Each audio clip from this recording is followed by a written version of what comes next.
One thing I find common amongst many salary earners is that after working for a period of time, save some amount of money, they start thinking of launching a business. Now, don't get me wrong, there's nothing wrong with starting off a business. I mean, if you ever want to become a billionaire, you have to start up your own business or work in an industry that pays in 7 to 8 figures. However, starting up a business whilst working your 8 to 5 can be a beautiful waste of your time, your effort, and your money. In this video, I will share with you some key considerations you should have before launching out that business or not.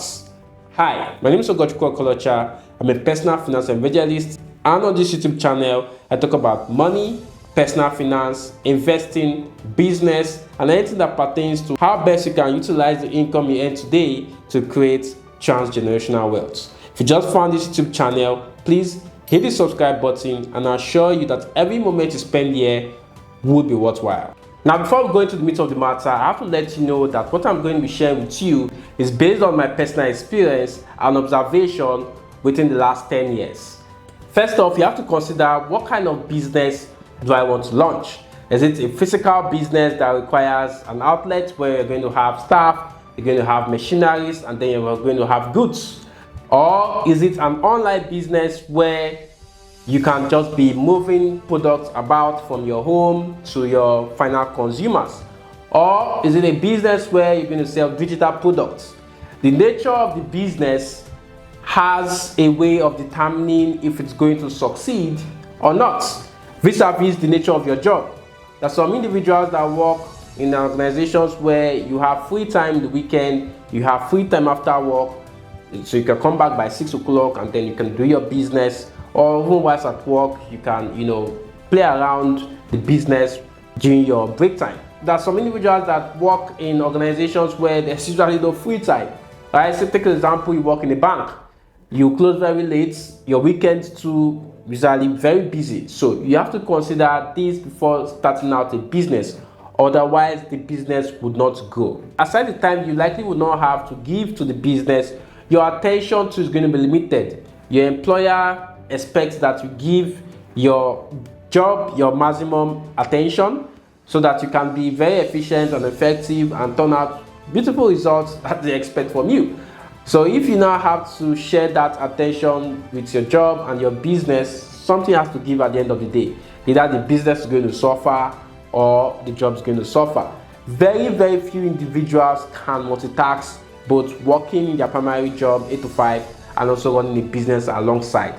Take for example, you have a physical shop, right? You sell maybe electronics or you sell food stuff, and then there's a challenge in your business premises and you're not there, and then your staff calls you on the phone and needs your guidance on how to solve that problem. How are you going to do it when you're not there? Imagine at that period when you are being called, you're having a meeting with your maybe board of directors, or you're having a meeting with some of your senior managers.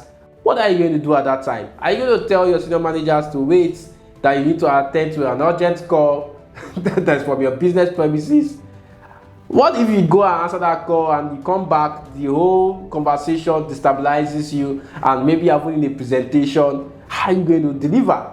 So these are the things you need to consider, right? So your attention is very key, and your time that's very limited is also very key. So before you even start any business, you have to consider your time and your attention. But if you think that you are very good at multitasking, you'll be able to manage your time at work and your time in your business, and your attention span is very wide, you can manage all of them at the same time. Another thing to consider is money, running capital.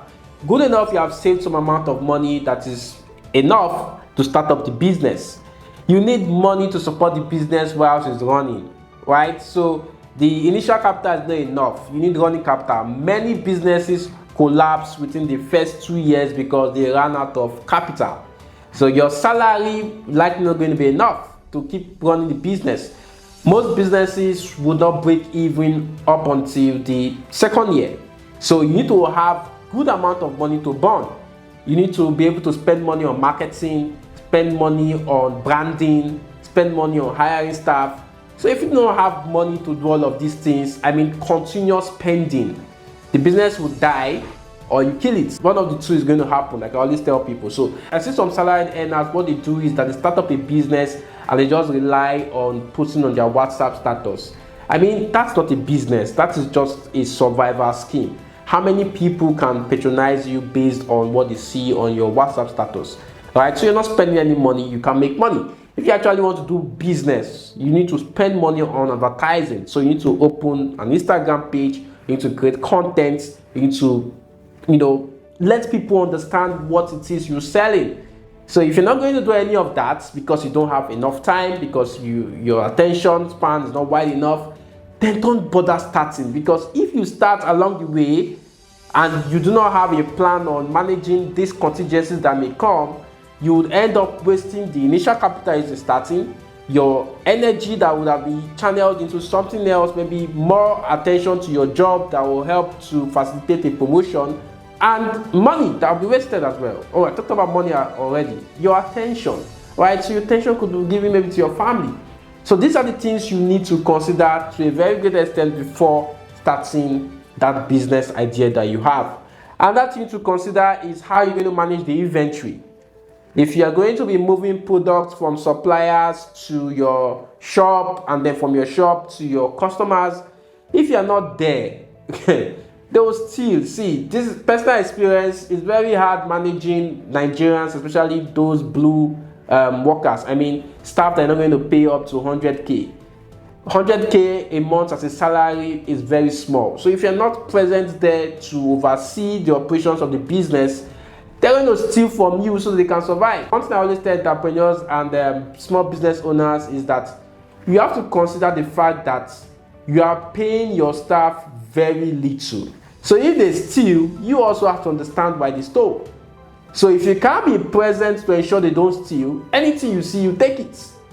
So many businesses have crumbled today because the employees stole the life out of the business. So if you're not going to be there and your business is not one that you can remotely manage the inventory, forget about it, right? Because you can't scale. If you start alone, maybe you're selling bag, you're selling shoe, orders have increased, you're not spending money on advertising. If you can't get more staff that will work whilst you're absent, then what the hell are you trying to do?